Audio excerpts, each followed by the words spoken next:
ప్రజలకు విజ్ఞప్తి కూడా చేస్తా ఉన్నాను. ఎన్నికలు అయ్యేదాకా కూడా రాజకీయాలు. నిన్నటితో ఎన్నికలు ముగిసినాయి, రేపటితో కోడ్ కూడా ముగుస్తుంది. ముగిసిన తర్వాత ఇక అందరూ పనిలో పడాలి. రాజకీయాలకు అతీతంగా ఏ కారణం చేతైతే మనం ఓటేసాము,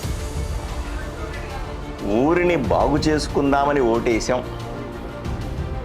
ఊరు బాగుండాలని ఓటేసాం, ప్రజలు సుఖశాంతులతో ఉండాలని ఓటేసాం, ఎటువంటి దౌర్జన్యాలు బెదిరింపులు ఉండకూడదని ఓటేసాం, ఊరిలో కబ్జాలు వద్దని ఓటేసాం, అన్ని కులాలు అన్ని మతాలు కూడా సుఖశాంతులతో ఉండాలని ఓటేసాం. కాబట్టి ఏ ఓటేసైతే నన్ను గెలిపించినారో ఆ ఓటు ఆశయాన్ని నిలబెట్టుకోవాలని ప్రజలకందరికీ కూడా విజ్ఞప్తి చేస్తా ఉన్నాను.